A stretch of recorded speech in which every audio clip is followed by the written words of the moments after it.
Make it Truth Frequency Radio.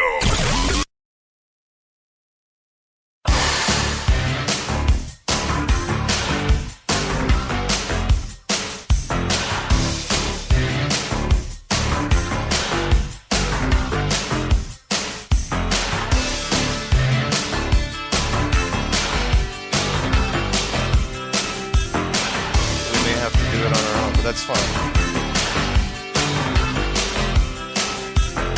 How does that work again? What? How do we not do without calls?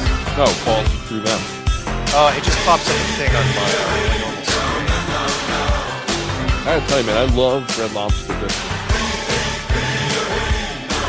You get 6 for like $2. There's 2 people already on the freaking... What? Oh, wait, we better be on the air right now.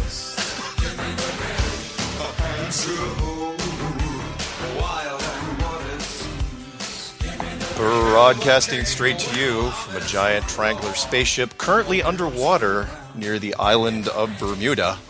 Hello, everyone, and welcome to Strange World, where the truth is often stranger than fiction. I'm your host, Mark Sargent, the creator of Flat Earth Clues, which propose that all of us are living inside a Truman and Show structure thousands of miles wide. Check it out at enclosedworld.com or just Google Flat Earth Clues and you'll see it. My wingman for the show, once again, Jonathan from Jersey. How's it going, man? I'm good, and I'm wearing my t-shirt, once again, that says the views expressed by Mark Sargent are not necessarily the views expressed by John. Really? That's your disclaimer? That's my disclaimer. Well, if we were on video, I'd have to wear that. Nice. That's great. So, what are we talking about tonight? We are talking about, and I should have put it, maybe I'll do this in post on my thing. We're talking about the end of the world. But again, not as deep and dark and sinister as most people would think. What we're going to try to do is, I was thinking the other day because, you and I do a lot of movie references, a ton of movie references, and right. Most people don't get them. So it was recommended to me by a friend. Actually, it was a family member who said, why don't you do a show that's basically end of the world movie references? And I go, you can't do a show on that. But what we could do is, because I do believe a picture is worth 1,000 words, and really when it comes to the end of the world and apocalypse type stuff, movies, everybody's got their favorite. Everybody's got their own favorite.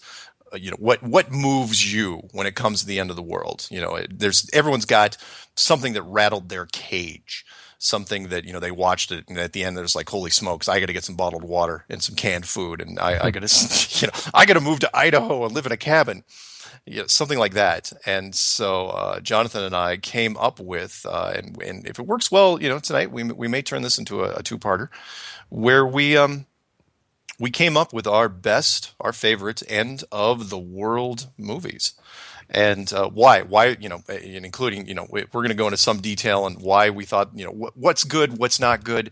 And of course, it's opinion based, but we're going to do it in kind of a different way. We're going to do it like you suggested, like the card game War. Mm-hmm. Yeah. Can I say one thing? You can say anything you want. Anybody listening tonight, don't go hating us for our picks, because I've refined my list so many times for so many reasons, and Mark and I are going to get into as to the hows, the whys, but it really is hard to pick 50 movies in this category. Yeah. Again, depending on where you're at, where the movie was directed at, your own personal and political views of how so there's a million reasons, but this is really hard. Yeah. Yeah, it's not easy by any stretch, because what we do is, what we're going to do is we broke it up into our top 25 and our bottom 25. And there's a lot of movies out there. People don't understand, but there's some rules. There's some rules. And the rules, one of the rules in effect is the world has to be in danger, either imminent danger, a destruction in process, but they pull up short, that happy ending thing, the hero saves the day, or it already happened and it's post-apocalyptic. Mm-hmm. And between those three, there's a lot to cover. However, it has to be a major motion picture. It cannot be a TV movie. So there are things that don't count. I'm not going to use the sound effects to buzz these, but like for example, if you're old enough to remember the TV movie back when the big nuke scare back in the 80s. So like The Day After from 1983. That doesn't count because it was a TV movie. Threads, which was the 1984 British version. All right, I'm gonna have to wait. I'm gonna have to argue with you right off the bat Why? because even though it was a TV movie, you had Jason Robards in it, you had John Lithgow, you had Steve Guttenberg. We're talking about The Day After. The Day After. Yeah. And it was really a sensational, like it was a national thing. I remember my teacher even saying, please go home and ask your parents if you can watch this because it's important. Yeah. So maybe, maybe for box office it would have been too, like who wants to go pay to see that kind of heaviness? You know what I mean? Yeah. Yeah. But you're right. I mean, and it was interesting. I'll say this, I was in high school in the 80s and I watched it and it was pretty scary. But to that point, I thought that Threads, the British version, because I think British productions are always so much better than American productions. I thought Threads 1984 was way darker and way grittier. And again, they got to build off The Day After. So they saw The Day After and they said, yeah, it's pretty good. But, they went off and did their own thing. And I agree with you there. I've seen Threads and, no doubt. Yeah. That keeps the haunting thing, a bird's skeleton, when that woman was, because they only had limited educational materials on VHS. And, but I'm asking that you just reconsider because, when I think of TV, I think of sitcoms. Yeah. I think of like MASH. I think of, TV shows. Yeah. But anything that's more than 2 hours in duration. And I don't know. I don't remember if The Day After was a 3 hour or not. Right. What did they break it into two parts or was it? I don't recall offhand. I'd have to look it up. Yeah. But to me, it was a movie. I'm sorry. I mean, it's kind of like, all right, here, I'll give you another. Every year they run the 10 Commandments, even though it was in the theaters first. Yeah. Or It's a Wonderful Life. It's now pretty much a TV movie. Yeah. So. No, you got a point. By the way, we are trying to, and I'm hoping I can do this in the break. But if you get a chance, what I really love is anyone that's out there listening, call the toll-free number. And I haven't activated it yet because I haven't figured out I'm hitting the wrong buttons here. But the toll-free number to call in, because I'd love to hear what's your favorite, you can give me your top two or top one. What your favorite, what end of the world movie moved you to change part of your life? What rattled you? Not which one you liked. It's like, oh, I had the coolest special effects. No, what movie when you came out of the theater or you rented it or whatever, you sat back and said, wow, I've really got to get my stuff together. So toll-free number to call in, 1-866-378-7884. Once again, that's 866-378-7884, and that's toll-free. The other rule, we had very few rules here. One of the other rules, though, was you could use remakes and the original. Now, I know you're going to lump them all up together, but I'm not. But I'm not going to use all of them either. So, like, there were certain ones. It's like, yeah, I liked the remake. In some cases, I like the remakes better than the original. But it's very few, very, very, very few. So okay. So there you have it. Fair enough. So I know we're going to do this a little differently. So we're going to play it like war, and we're going to start with the groups that we're talking about now. They're going to be cheesier than the final groups, and I don't know if we'll get through them, but we're gonna certainly try. So you ready? Yeah, go. You got a list in front of me? Yeah. All right. My first one, and we're not necessarily ranking this from 50 to 25. But I am going to start from the bottom. We're playing it loose right now. It's not until we get into the top 10 that we're really playing war. Oh yeah. This is we're just trading punches at this point. So I'm going to open with 2010 Skyline. Oh wow. Yeah, and 2010. And by the way, this is one of those things where we're also, because John and I are really up on our media. We've watched just about, between the two of us, I think we've seen just about everything that's ever been made when it comes to this stuff. So 2010 Skyline with the guy from Scrubs, Turkleton from Scrubs, and a few other people, set in Los Angeles, of course, and where aliens come in and just tear the place apart, and pretty much the world is been torched, and the you have those really epic scenes where they're basically it's like the evil version of the Rapture, where they're sucking up just thousands of people into the ships, And then you find out later they're just using them for their brains. So they're just grabbing them, taking their heads off, using the brains, and it's a losing battle. On top of that, you can tell by the end it's really really tough. Even atomic weapons are having a tough call against it. So. Wow. All right. So you got me on this one. You threw out like a 10 of clubs or something, or a 9 of diamonds. Ooh, why?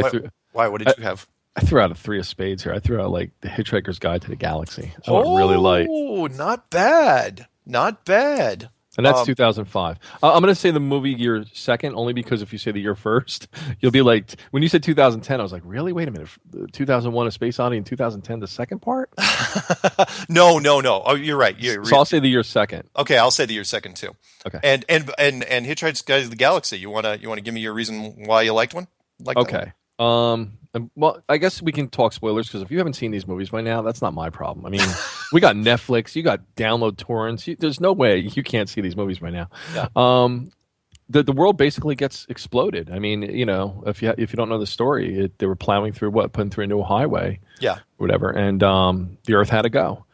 In the end, I think it gets reconstructed, but I don't know if it gets put back together in its original form. As close as they could, but but that's a good one, and you're right. I missed that one because it was. In fact, that's not even on my list. But you got a point, and that is, the world was destroyed in the first 10, 15 minutes of the movie. Yeah, entirely. I mean, obliterated. And they did a great job the way they did it. I mean, that was just brilliant. That's like Death Star level blow up. Yeah. It was really like an implosion of the entire planet from the opposite. So there was no big boom. It was like, okay, we just planted explosives over the entire planet, and it was really like it got sucked into a singularity because all the mass just got condensed down to nothing, and that was it. And by the way, that's how the movie begins: is the Earth is destroyed, which is good. Actually, that's close. I actually do like that one. However, since Skyline does lots of dread all the way, I'm taking that one. So you got that one. I'm putting the win on that one. But that's still, it's very very good. Oh yeah, by the way, one other thing, since we're into rules, you can't throw in movies that most of the movie you have no idea that the world was going to end, and then they end it and there's a threat like in the last 2 seconds. 2 perfect examples, or 3. I'll give you 3 perfect examples. One would be The Fifth Element, where the Earth was in danger, but that's not what the movie was about. They were chasing the asteroid at the end, and the Earth could have been wiped out, but that's not, it for me it wasn't. Unless did you include that in your? I didn't even make my list because of the same reason. Oh, thank God. Okay, the other one, I'll throw another one at you, which was Star Trek 4, The Voyage Home, where the alien menace, that wanted to talk to whales. Decent movie, but it was like, but the thing was, the humans were already scattered across the galaxy, so it's not like humanity was going to get wiped out. Earth was in trouble, sure, but it's not like you were going to lose the whole time. I mean, the casualties would have been fairly light, considering. So, oh, and one more, just for the heck of it, Alien Resurrection. Remember that one where Sigourney Weaver said she wasn't going to do any more alien movies, and they drug her back and put her in the movie with Winona Ryder, right, and Ron Perlman, and pretty decent cast. But at the very end, she floors the spaceship and floors into Earth, and the engines detonated, and supposedly Earth got just completely messed up. And not for nothing, I don't know if I was biased with some of my picks, but any world that you wouldn't want to live in that resembles hell, I mean, that should qualify for, even though it's not end of the world per se. That's pretty good too. Because in a sense, like, if you made a movie, if it was back in during World War II, or you would think that was the end of the world. God forbid. Yeah. When Hitler was coming through. So realistically, even though the world didn't physically end, the human race did not end. Those apocalyptic periods, the fall of Rome. You could even based on the region, it's kind of like, well, this is as bad as it gets. Yeah. The Great Depression. Yeah. All right. Moving on to our next one. The Rapture. Oh, geez. And that's because one of my picks coming up is actually along those lines. Really? Yeah. Okay. My second card I'm going to throw down here is The Rapture from 1991. I almost almost put that one on my list. Had to throw in a biblical one because and we cover all we take all comers when it comes to the destruction of the world. This was a straight out of Revelations starring Mimi Rogers and David Duchovny was also in it, and not a lot of big apocalypse movies in the 1990s, and this one was early, 1991, but it was very, the trumpet sounding and very, very prophetic. So I threw it. What are you going to counter that with? I don't know. I don't even know if I should give you my picks anymore. No, give it. It's early in the Aeon Flux, 2011. Oh, post-apocalyptic. Yeah. No, I'll give that to you. That's stronger. In fact, yeah. Again, you and I have different tastes when it comes to that stuff. Why'd you like Aeon Flux? And mention who's in it. Oh, Charlize Theron. There you go. I can't think of anybody else. I was just watching her dance across the screen and the action. I still think the comic book series, the comics that were on MTV, were better. Yeah. I wasn't pleased with her when they casted her either. I thought, really? Yeah. Well, the comic books, and for those of you who don't remember, and if you get the chance, absolutely look this up. Aeon Flux from MTV's animated series called Liquid Television from the late 80s, early 90s. Aeon Flux, you can download it. You can BitTorrent it. And there's not a lot of material out there, but it is by far the most stylized, animated, sexy, violent. Oh, the violence is just off the freaking charts. And this was primetime MTV stuff. And let's put it this way: it was a cartoon series that did well enough that they turned it into a major motion picture, and did what they could. But I mean, what are you going to do? There's limitations there to what you can do with the cast members. But yeah, and yeah, I'm just going to go with Aeon Flux. All right, you get the win for that one. All right, I'll take it. Absolutely. All right. Moving on. I get the loss for that one. My next one is you're gonna hate me for this one. The Happening from 2008. Oh, another one. With Mark Wahlberg. And this is one of those movies that actually is going to go down as one of those apocalypse movies that go wrong. And I agree. It wasn't the best movie in the world. That was another, I believe it was an M. Night Shyamalan movie, but it was about plants spreading a virus that basically nature came up with. Like the ultimate, nature has its own defense system, and the human population is the target of it. And so what again, spoilers for those people who haven't watched it, but you really should.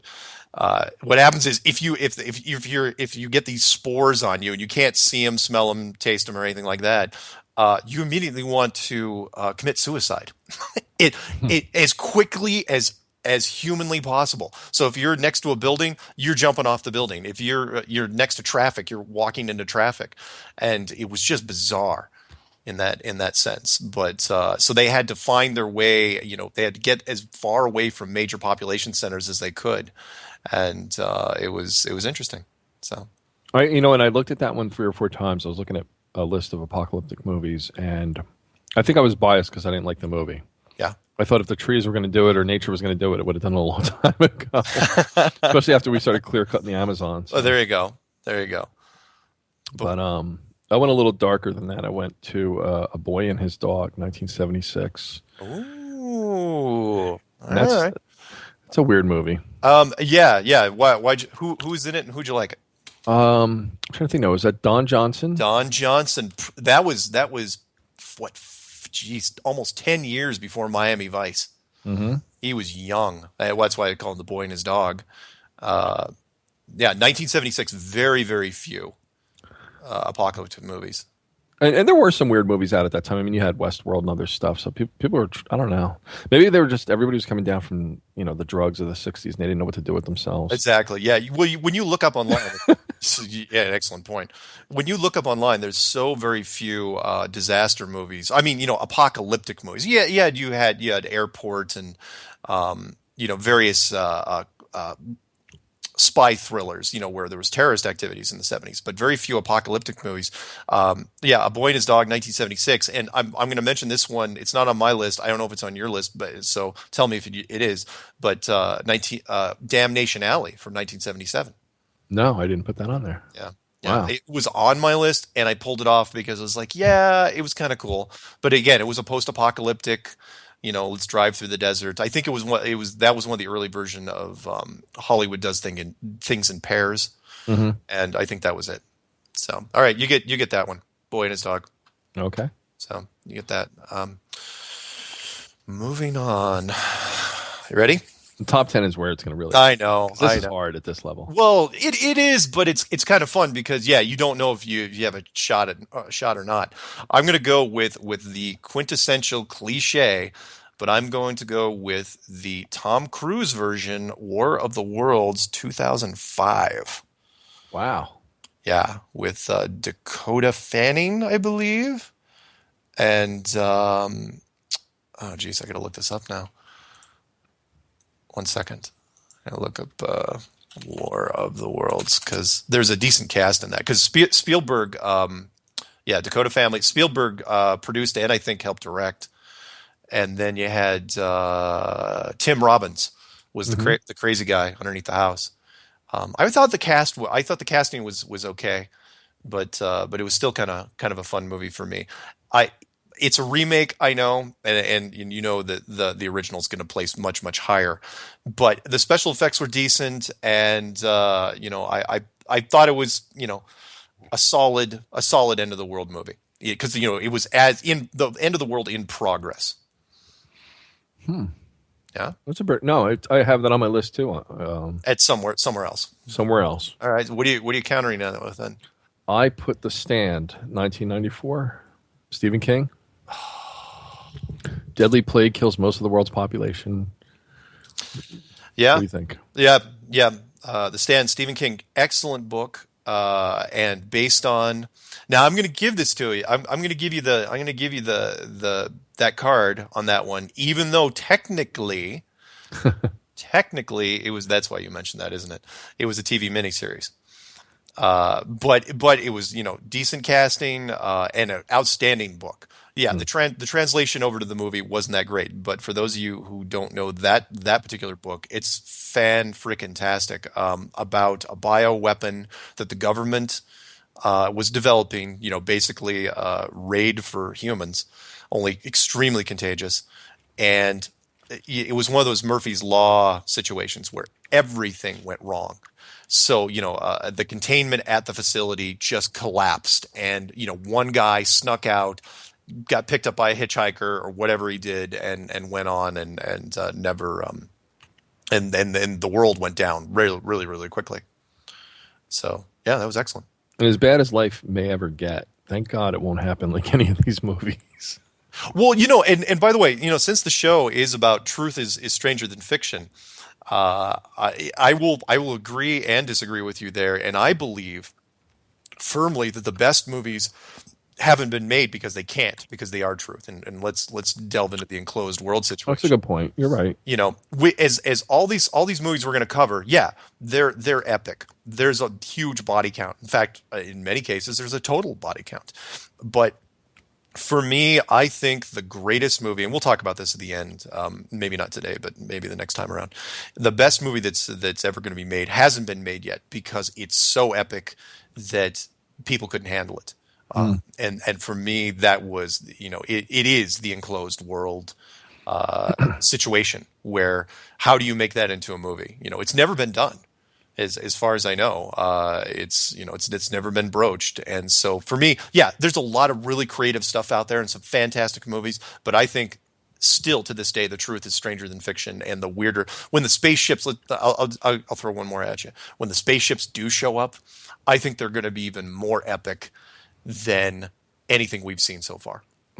Even portrayed in cinema, and there's some good stuff in cinema, but again, that's why the saying is what it is. It's like the truth is stranger than fiction, and because you can't make up the greatest stuff.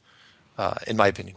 As long as they come down playing some ominous music like Jaws or something. Nice. Yeah. If they were smart, they would do the the Close Encounters made kind of fun of it, where that mothership, had the big speaker system, the big Dolby speaker system, and they were kind of communicating. But really, you can kind of do the Apocalypse Now rolling across the waves type thing. You could play all sorts of fun stuff, and people get okay. So we got a minute 30 till the break.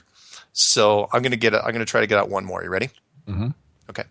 So I lost on The Happening. I lost on The Rapture. I lost on War of the Worlds. I won on Skyline. I'm going to do another remake, and I'm going to do the Day the Earth Stood Still, Keanu Reeves, 2008 version. Well, that's pretty good. It's not bad, isn't it? Mm-hmm. I have that on my list too, but not here. With Jaden Smith, Will Smith's son, when he was really young and really annoying. Oh, that's right. And he played the annoying character very well, in my opinion. I don't think he was acting. I think. And I don't think he was acting either. Jennifer Connelly was in it. My favorite. Yeah, John Cleese as the scientist was in it, and he was excellent. I thought there was a lot of neat stuff there. The woman from Kathy Bates. Mm-hmm. It was a solid cast. But you got. But you know what? I'm not even going to let you get your pick off because we're going to go to break here in a second. But do you think your pick will stack up against that? No, maybe. It's a pretty good one. Yeah, confidence. I mean, yeah. And I got a few seconds. I want to rattle off kind of why I dig this one, because they didn't pull any punches at the end. It was like, look, they were pulling off the Noah's Ark stuff. They were going to wipe out civilization anyway. And at the end, the only reprieve he gave them was a giant EMP pulse. And he sent them back to the Stone Age anyway. Mm. So, yeah. Somebody have me on this one. Yeah. We'll see when we come back to the break. We're End of the World movies.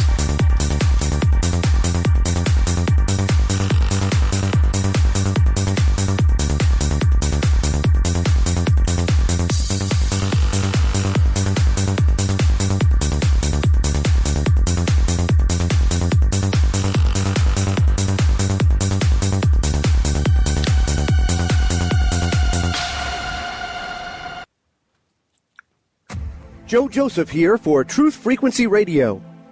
According to allgov.com, since 9/11, a total of 238 Americans have died from a terrorist attack. Phone thing. That's 24 a year, There's two guys making your chance of dying 1 in 625,000. Conversely, you have a 1 in 1,000 chance of becoming a victim of police brutality. Yet we spend trillions of dollars on the war on terror while militarizing an abusive police force. At truthfrequencyradio.com, we have a team of the very best personalities in independent media. A team that's dedicated to bringing you reliable and rock-solid news and information so you can arm yourself with knowledge and join the fight against worldwide oppression and tyranny. Truth Frequency Radio. News without the hate, hype, and fear.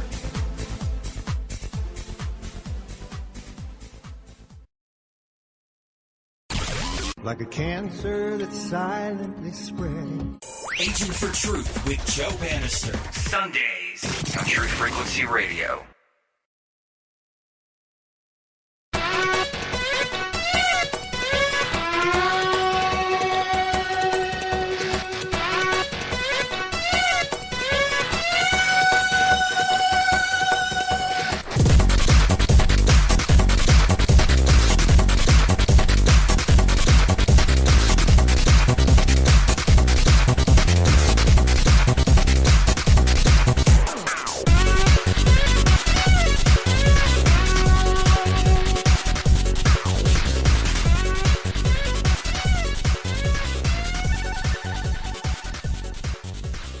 Welcome back to Strange World.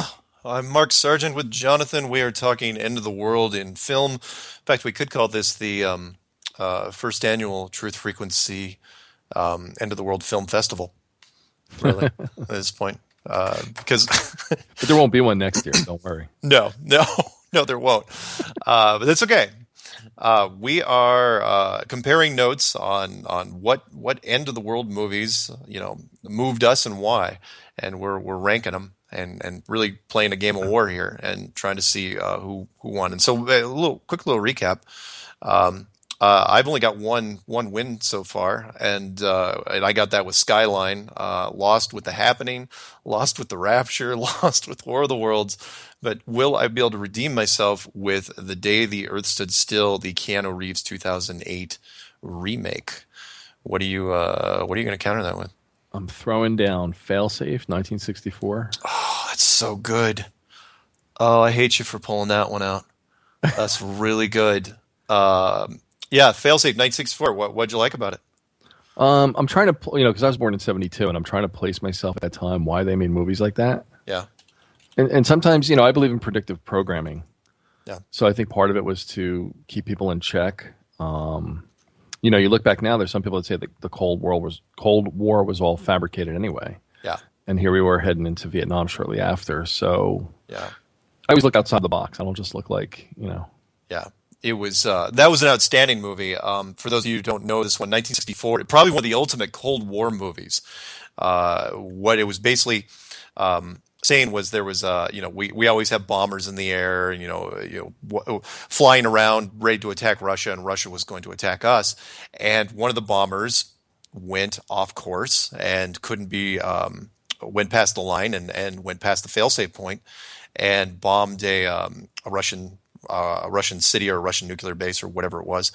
And because of that, the response was, and I don't think it would have happened in real life, but the response was the Americans were going to voluntarily bomb one of their own cities, and they chose New York. And it was a grim but great cast. Henry Fonda, Walter Matthau, Larry Hagman, a bunch of great character actors. It was a fantastic movie all the way down the line. Shot completely in black and white. They could have done it in color, but it was way grittier. Some neat, not much in the way of special effects. It was all kind of implied, kind of like the movie Seven. Mm-hmm. Like Seven was a very, most people think it was a very, very violent movie with Brad Pitt and Morgan Freeman, but it wasn't. It was all in your imagination. That's what made it so great. It was you imagined the worst thing ever, and that worst thing ever varied from person to person. So when it came to this, they were feeding off people's imagination. So that was great. and I think this almost happened in real life. I forget the story. I'd have to look it up. Where somebody was smart enough to not listen to the higher command. Yeah. And maybe it was a blip on a radar or something, and they didn't fire first and saved the whole world. I think the guy was actually in Russia, and he got court-martialed and wasn't vindicated till I think just a few years ago. I'll be darned. Yeah, I'll have to look it up for you. I did not know that. Yeah. Okay, well, I'm batting 1 for frickin' 5 right now. Are you not taking that one? No, okay. I'm not. No. The Day the Earth Stood Still versus Failsafe. I think you've got just on quality alone. It's unless you want to give it to me. How about a tie? All right. I'll mark it. I'll mark it as a tie. I think we both threw down jacks on that one. Okay. I'll mark it as a tie because technically the Day the Earth Stood Still.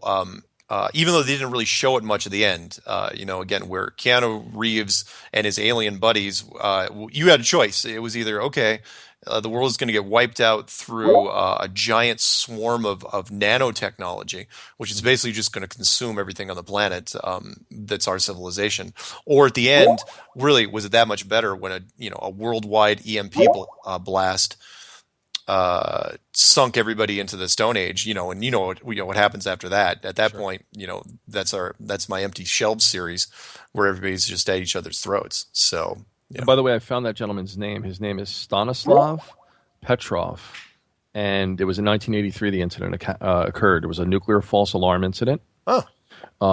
It said that there was a nuclear early warning system that a missile was being launched from the United States. He judged the report to be a false alarm, and on his decision credited with having prevented a full-on nuclear war. Wow. So we have him to thank, and a couple years ago he wound up winning awards and everything. After, I think he was even thrown in prison back then and stripped of his rank and everything. I'll be darned. He was a lieutenant colonel, yeah. Interesting. Yeah. Look him up. All right, I will. Okay, moving on. What do we got? All right, here's one for you, and this is part of a pair, because Hollywood loves doing things in pairs, like Volcano versus Dante's Peak, which I don't think is on either of ours list, because that's just a volcano, right? You don't actually have Volcano versus Dante's Peak or anything. No. Okay. Well, I mean, Joe versus the volcano. Joe versus the volcano versus Dante's Peak. Yeah, nice. Yeah. But everything in pairs, and this was part of a pair. And I chose this one because I'm a big fan of Téa Leoni. Can you guess what it is beforehand? It's the only disaster movie she's ever been in. Oh, the one where that meteor comes in. Yep. Wait a minute. Yep. What's that? Deep Impact. Deep Impact, 1998.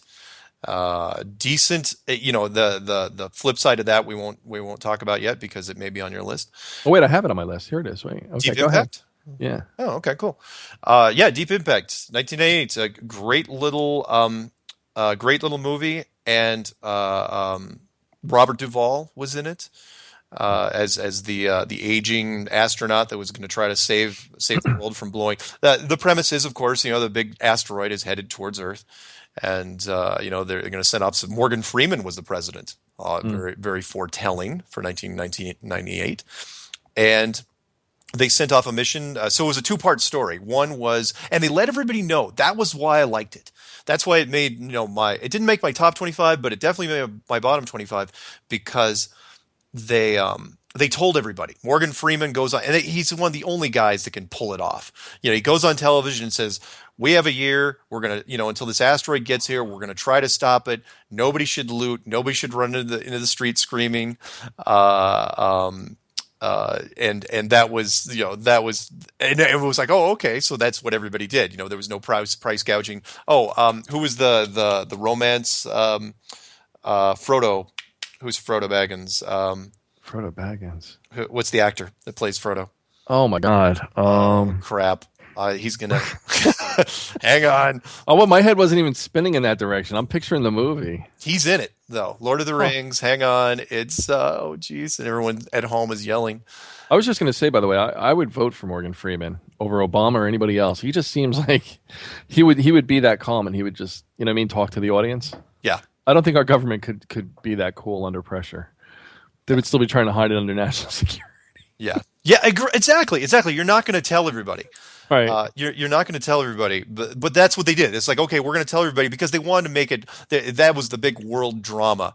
It's like, okay, we're going to do a lottery, and we're going to have people go into the Elijah Wood.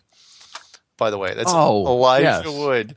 And I'm embarrassed to say that I was actually looking that up on IMDb, and Elijah Wood isn't even in the top 15 actors. Well, he was young there. Well, I know, but I mean, Lord of the Rings, he's not listed as one of the top 15 Oh, really? actors. It's like, yeah. So I'm looking at Sean Austin, Sean Bean, Kate Blanchett, Orlando Bloom. I was going, where the heck is Frodo? He's not in there. Wow. Yeah. Anyway,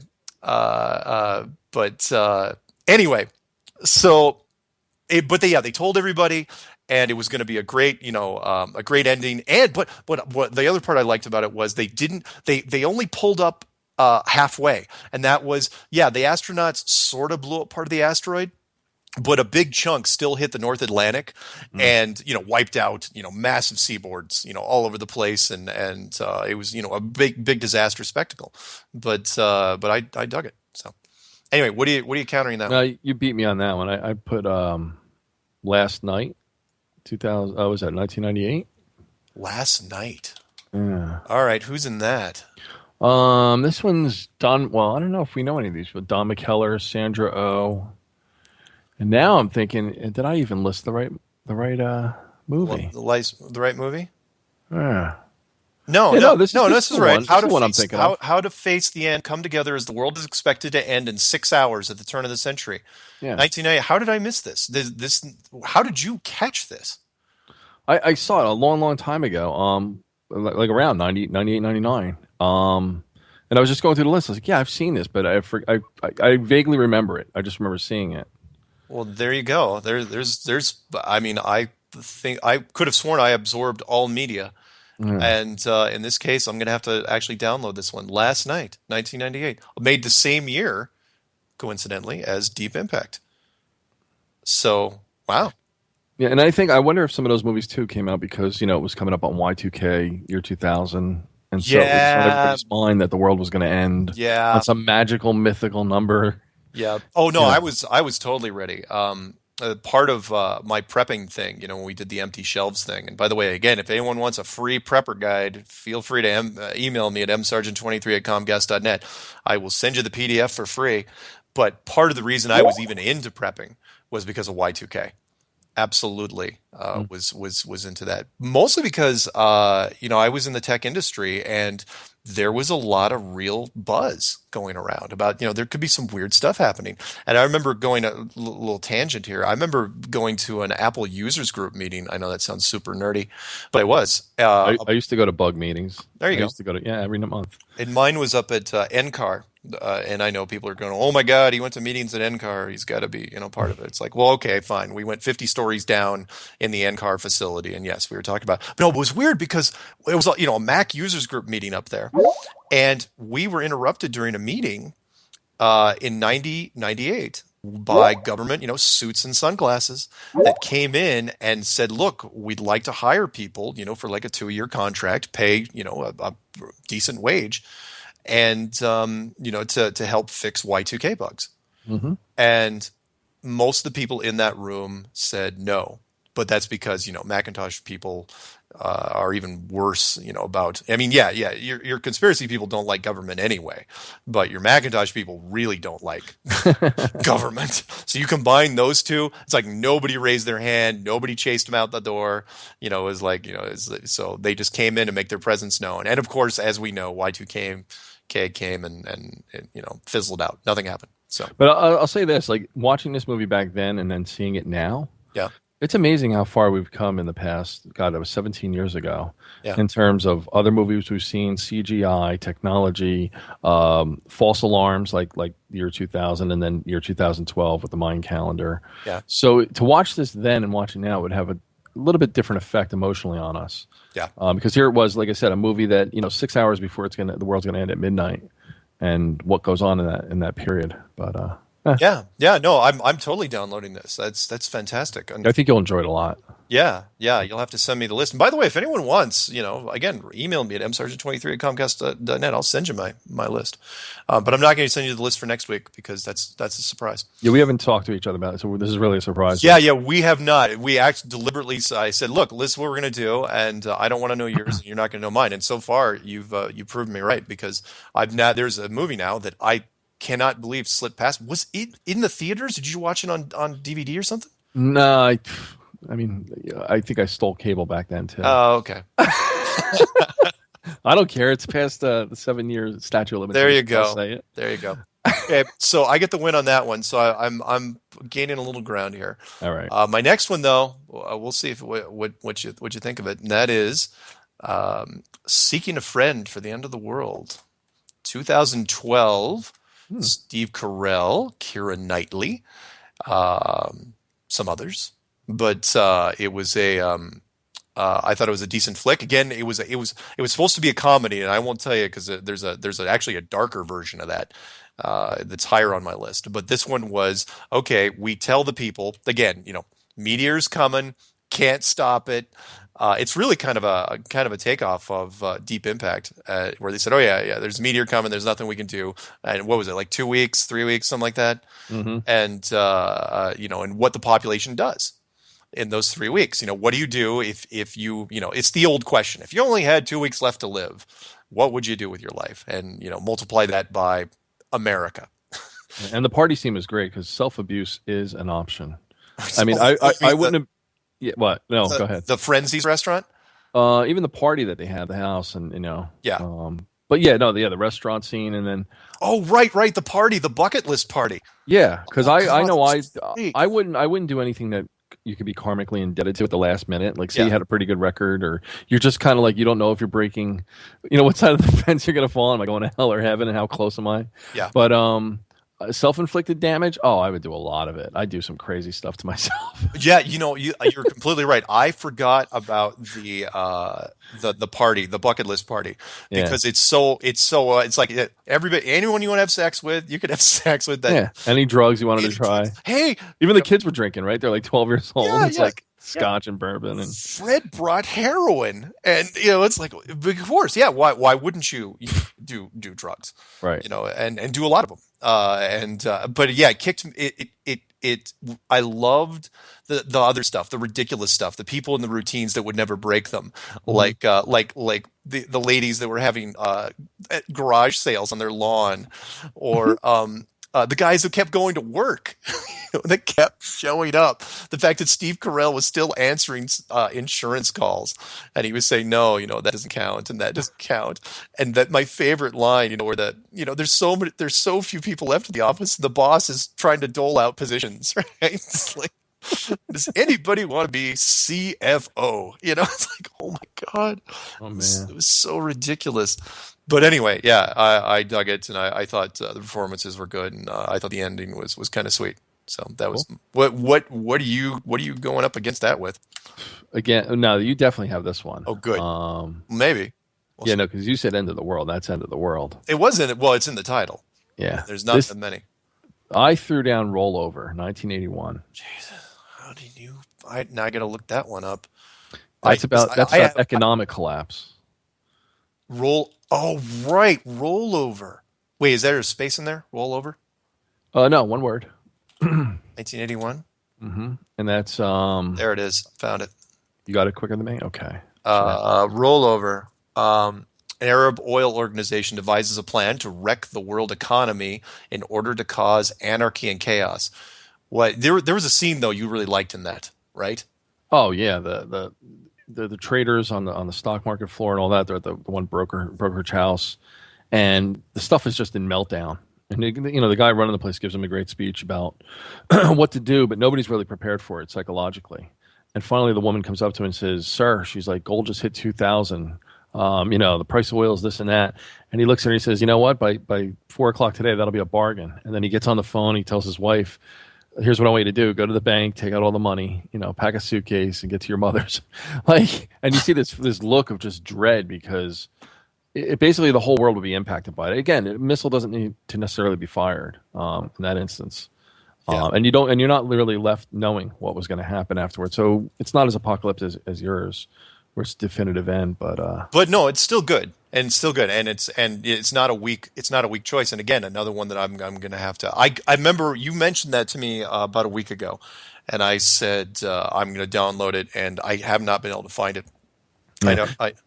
And you know what's funny? I was just talking to somebody last night about this, about economics. In a scenario like that, there's a lot of countries, in third world countries, that would be cheering because all of a sudden companies, and I won't throw out names, won't be affecting their livelihood there. Meaning, like, say there's a certain company that makes a certain sugary drink and they go out of business because there's no more consumers. All of a sudden, that third world country gets their watering hole back. Yeah. All of a sudden, their coconuts are theirs again, and we're not just drinking their coconut water. Yeah. So, not everybody would be hurt in a situation like that. Good point. Yeah. Excellent point. Okay, so I'm taking that one. You win that one. Yeah, that was good. A good one. Excellent. I'm going to hit you back with it though, because remember we're playing with the same deck of cards, right? There's 52 right. cards in the deck, so you're going to come back and yeah, I know. I'm going to see. It's a matter if you pull an ace at that point or not. All right. Well, this one's not an ace, but it's a solid movie, in my opinion. We're going to go with Tom Cruise again in Oblivion, 2013, a fairly recent movie. Oh wow, okay. With several actors and actresses, and I gotta look it up real fast. Hang on, I want to. Wasn't no Morgan Freeman was in that. Morgan Freeman was in that as well. Yeah. Oh yeah, he won't walk away from a. Olga Kurylenko, Andrea Riseborough. Yeah, there's some decent people in that, and solid. Solid flick. Why are we using music? It's not a break. I don't know. We're gonna find out real quick. 3, 2, 1. No, boom. We can't. No, don't send us a break. Wait, is this like the Academy Awards where they're trying to cut us off? We can talk through the music. Oh, that's kind of groovy. I kind of like it. It is kind of groovy. And plus, it's not my music. Okay, now it's gone. Does that mean we're going to keep talking? Because apparently we're still 5 minutes early. Okay. So. That was weird. Oh, no worries. We're going to keep talking. Totally cool. But wait, you picked. What were we Oh, talking yeah. Sorry. Oblivion, Tom Cruise, 2013. Here's why I liked it. Tom Cruise post-apocalyptic movie where it was years later and the Earth had been devastated and they were harvesting our oceans for fuel. And only did you find out later that the Earth had actually literally been taken over by, God help us, an entire army of cloned Tom Cruises, which in itself is an interesting concept, I thought. And it was a decent story and a cool little cast. So anyway, what'd you think of that? I went a little more cerebral. I went with Doctor Strangelove. Oh, you got me totally on that one. Absolutely. Doctor Strangelove was I will use that one later. Why'd you like Doctor Strangelove though? Other than it was a Stanley Kubrick masterpiece. Yeah, start there. I don't even know. I mean, you either like it or you don't. I mean, forget the people that are in it, Peter Sellers, George C. Scott, and so on. It's just a brilliant movie. I don't know. Yeah. Yeah, it just pokes fun at some serious stuff. There's much truth in jest. Yeah. And I think some of those people really are that crazy in real life. They hire sociopaths to run. Again, for those of you who do not know the Doctor Strangelove story, it's actually a funnier version of Failsafe. Yeah. That's what it is. We're a bomber piloted partially by, James Earl Jones, of all people. He was in the crew of that bomber. They go past the failsafe point and they attack a site in Russia, and then they there's supposedly a doomsday device that Russia basically has built in to where if we nuke any one of their cities, they have like a massive series of hydrogen explosives that take out the whole rest of the world. It's the doomsday device, and but I'll give you one for the conspiracy fans out there. Yeah. Have you've seen the movie, right? Dr. Strangelove? Yeah. Oh my God, I've got it on my machine right now. The scene with the fluoridation, where he tells them about the fluoridation of the American water supply. Yeah. And it's so matter of fact. He goes, that's why you never see the Russians drinking water, right? They only drink vodka. Yeah. Why do you think that is? And so it's a plot. It's a Soviet plot to poison. And this is back in '64. So again, predictive programming telling us in your face, this is what we're doing. Yeah. Yeah, absolutely. And again, probably one of the finest performances by Peter Sellers in his life, because he played three characters. Yeah. In the movie, he played the president of the United States. He played a British colonel, lieutenant, Captain Lionel Mandrake, and he also played Dr. Strangelove, an ex-Nazi scientist that the Americans recruited for weapon and all sorts of black ops development. And they blew up the world at the end. The doomsday device went off. That's the best part. It got to the end where Slim Pickens rides that is a classic scene. That iconic scene where he's riding the nuclear warhead down because it wouldn't, the bomb bay doors wouldn't go off, so he's jumping on it. He's riding it like a bull, and it goes down. He goes with it. So he's the one that starts and ends the world. And speaking of Peter Sellers, I know even though he did the Pink Panther, I liked him in Casino Royale. Yeah. Second to this movie. So yeah, excellent. So you stomped me on that one. Absolutely. I'm taking that one. Okay. Are you kidding? You absolutely stomped me. All right, and we got a minute or so to the break, so I will at least announce this one, and then you can come back and counter it. I am going with The Core, 2003. Which was a very different movie from an end of the world standpoint, in which, if you believe in the globe, which I don't, that the core of the Earth, the metallic core of the Earth, stopped spinning. And, there was a big engine that had shut down, and so the electromagnetic field was being countered, and basically the Earth was going to lose its protective shield against the solar rays and was going to get cooked. And so the whole concept was they were going to dig down into the Earth with this indestructible boring machine that could bore real fast and restart the core of the Earth with atomic weapons. And It was, an interesting flick. I dug the whole concept. The special effects were cool, but at the same time, the movie now means nothing to me because only later did I found out that we've only drilled down more, 8 miles, 12 if you're a conspiracy guy, but 8 miles, and so there's the entire movie, the core, has completely lost its relevancy. So think about what you're going to counter with after the break. You got it.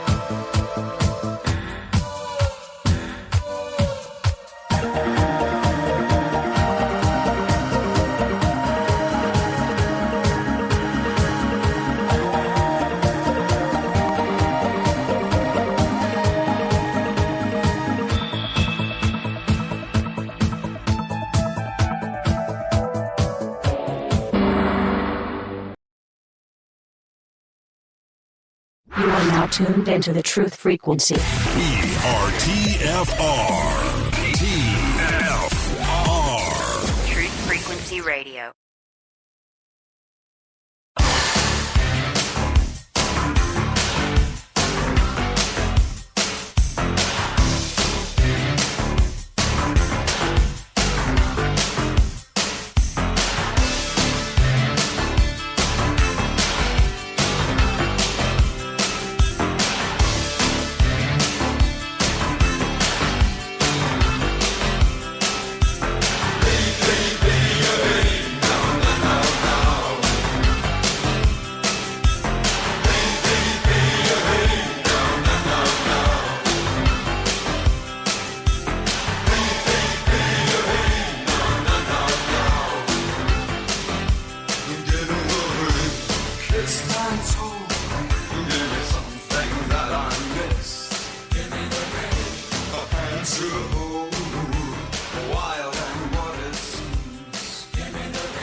Welcome back to Strange World, and we may or may not be muted as I am talking, but that's okay.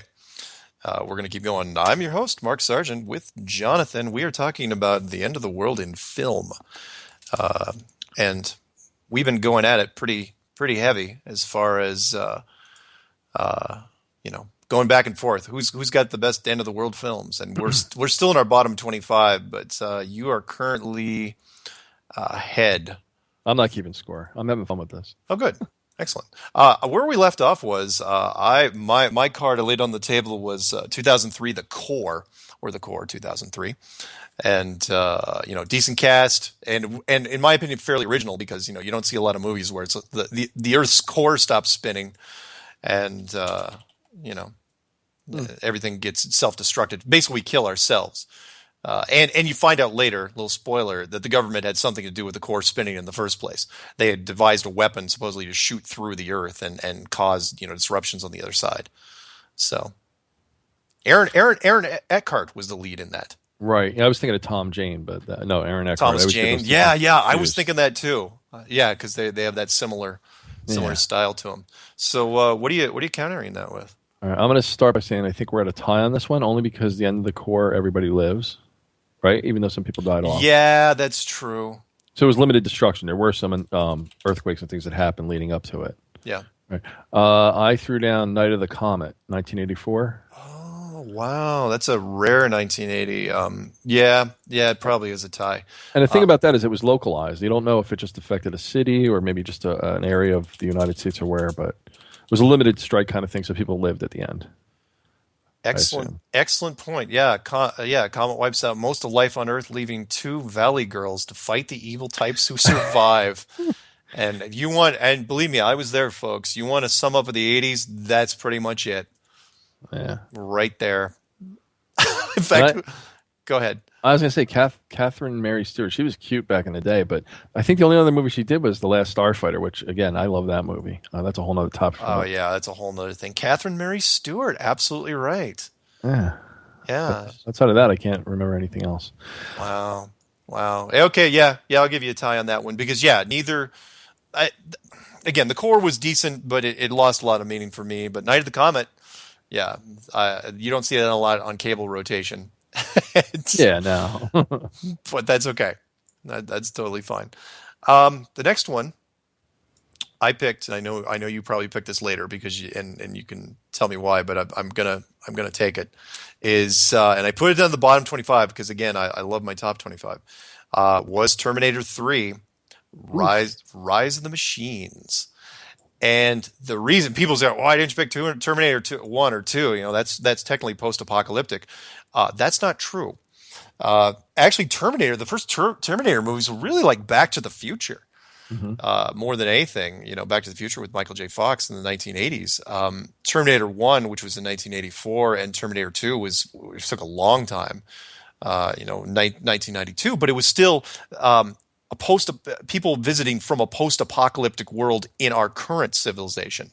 So nothing was really happening here. And Judgment Day, they pulled up short, and Judgment Day didn't happen in the second term, nor was it even close. Cyberdyne wasn't even online yet, if I'm not mistaken, with 1992. It was only when Terminator 3 happened in, and I got to get the year right, Terminator 3, which was 2003. And Arnold Schwarzenegger even helped produce, spent a lot of his own money on that. Oh, I didn't know that. Yeah. That, in fact, you want a little trivia for you, because I love movie trivia. That whole scene where all the emergency vehicles, the ambulance, the fire engine, and the crane were tearing up the streets. Right. That was pretty much all Arnold's money. Wow. That he didn't like. He thought there should be, like a lot of people, there should be an action beat every 10, 15 minutes, and he thought it lacked. There was this gap there, and so that's what they came up with. Let's just destroy an entire street with emergency vehicles and construction vehicles, and with Arnold hanging off the crane of that giant thing, and anyway, it was decent. But to your point, and I know you'll bring it up later, was the reason why I chose it was they actually pulled the trigger at the end. And that was they never did stop Judgment Day, and Judgment Day came. And the last scenes of that movie were basically, I think, as just before they rolled the credits, were atomic weapons just getting launched. That was an awesome scene. I mean, as far as in visual, like you actually see what would happen. All these missiles just launching all over the earth, and these flashes of light. And, Yeah. As a matter of fact, when I thought of that, because it was taken somewhere high above the earth. I thought of the day after when I thought of that, because it's like that's the effects that the day after would have just killed for, right? 20 years earlier, but right. they just didn't have it, and that scene was fairly easy by comparison. It's like, oh yeah, let's just throw some nuclear blasts into the clouds, and it worked. And it worked very, very well. So and it's funny because I always look at scenes like that with such sadness to think from that perspective above. It's just like everything just looks so small and. Just as one planet, as one people. Yeah. And this is how it ends. Like it's almost like it's pathetic. It's terrible. Yeah. Well, I'll give another one because I know it's not on your list. Well, at least I don't think it is. Tell me if it is though. The almost identical ending, because movies steal from each other. I should say they're inspired by each other all the time. The movie that stole that exact ending, the very same ending of Terminator 3 was Iron Sky. Oh yeah, that's right. Most people, for those people who haven't watched Iron Sky, where the Nazis, instead of hiding in Antarctica, which was dealt with Operation High Jump, if you believe that, they actually went to the moon. They actually took rockets and hit on the dark side of the moon for decades, and were just waiting to come back. And at the end, ironically, after the Nazis were defeated. In that movie, the world powers couldn't agree on who had laid claim to the minerals of the moon, which was helium-3, and so they just nuked each other, and so the whole planet died anyway. It's a horrible ending, but that was crazy. Yeah, I just watched it on the other night too, and they stole another scene that one that everybody makes a remake with Hitler. Where he's in the bunker and he's yelling about this, that, or the other. There's subtitles. Oh yeah, where they make up dialogue for. Yeah. And it's funny because I think we were talking nobody understands German, so it's really funny. It could be anything that he's saying. Yeah. But they copied that scene exactly in Iron Skies. I did not know that. Yeah, where she's taking off her glasses and then her hands are shaking just like Hitler's, and then she starts cursing them all out, and everybody who doesn't leave the room now. It's exactly the same scene. Wow. So Wow. Iron Sky, where Sarah Palin actually was the president.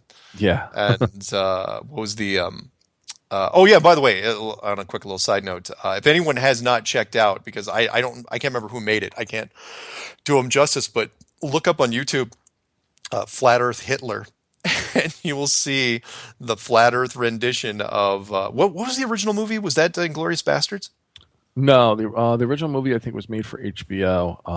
Oh, it was just a World War II sort of. Yeah, it was really well done. I'll look it up while we're talking. Okay, but basically they if you guys don't understand what we're talking about, there was this big monologue between Hitler and his chiefs of staff in this bunker, and again, since nobody knows German, you could put just about any theme you wanted to it if you were clever enough, and they actually did one for the Flat Earth Society. So thank you for whoever did that. That's fantastic because they covered Eric Dubé's camp and my camp. I don't have a camp. And Matt Boylan and all the other guys. It's great. It's a great little thing. So, by the way, what are you countering Terminator with? I do have Terminator on my list, but further up, and I countered with On the Beach, 1959. Oh, all right. Well, you got the win on that one. Okay, tell me. Yeah, that's absolutely a. Well, this is the stupid thing about the game War. You have the same cards, but depending on when you pull them, you could win the whole deck. Potentially, you know what I mean? It's like, but you and I have a few that there's a few on my list that are definitely are on your list. What'd you like about On the Beach? Great. And again, I like old movies. Yeah. I like character development. I don't like just CGI in the beginning. I want to know, where the story's going. Yeah. And it has depth. Just like, what is that, 12 Angry Men? But Gregory Peck, Ava Gardner, Fred Astaire, really great actors. And in 1964, again. Oh, don't forget Anthony Perkins. Oh, and Anthony Perkins, I'm sorry. Yeah. Yes. Atomic War wipes out humanity, the Northern Hemisphere, and I think they get in a submarine and they go to Australia. Yeah. But they basically realize it's still the end of the world. Yeah. For those of you who don't know this storyline, and this storyline's been stolen and reproduced in various other storylines, including stuff that's very recent. Nuclear war. The major powers have already blown each other to bits, and some American subs are cruising the world and surfacing every once in a while to find pockets of land that aren't radioactive. And one of the last places, of course, is Australia. But they realize after checking the weather patterns and everything that it's only a matter of time before this big wave of radiation, which you can't see, just is going to sweep over the place, and no one's going to make it.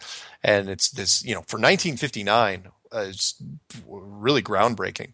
And plus, almost the entire production was shot in there. So it's also, from a historical standpoint, fascinating to look at Australia and the cities and the culture and what's going on there in 1959.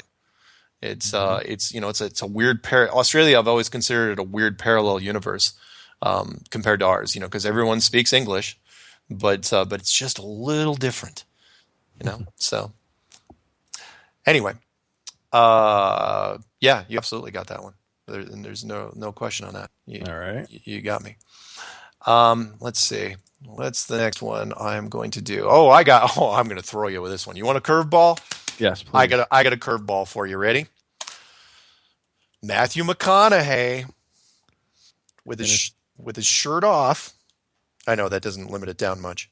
Interstellar? Nope. What? Reign of Fire, 2002. Reign of Fire. If anyone doesn't remember this one, this is probably one of your weirder end of the world movies, and that is our construction sites in London. While they're going through some tunnels, they're excavating something, dig up dragon eggs. Oh, no. I know. I'm throwing it out there because really. Oh yeah. Well, it's on my list, and here's why. It was not just Matthew McConaughey. Hang on here. It's Christian Bale. Yep, Reign of Fire, 2002. But wait a minute. Like, I don't know if that counts. Dragons. Well, why doesn't it count? They burned up the imagine Smaug from Lord of the Rings multiplied by 1,000 of them. And basically, they were more agile than fighter jets. They could burn tanks. It was kind of like a Godzilla, like a dinosaur type of takeover thing. I know it's cheesy. I know it's weird, but for me, and we can disagree on this, it is. I'm backing this because it was a cool little flick. From it's like, look, it's bold. It's like, you're gonna you go with asteroids, you're gonna go with disease, you're gonna go with this and that. Now let's do dragons. Wait a minute. In the beginning, and now I got to eat my words. I said that thankfully none of these things could ever happen. But now that I'm looking at my list, all these things could potentially happen except for yours. Oh, come on. There's no dragon. Come on. I mean, you didn't put any of the Jurassic Parks in there. No, I didn't. Yeah, see? For the same reason. But no. I mean, think of it. Dragon is just really just a cooler version of a dinosaur. And it flies and it breathes fire. It fries. Yes, all that. Now, I also didn't put in for that reason. Okay, all right.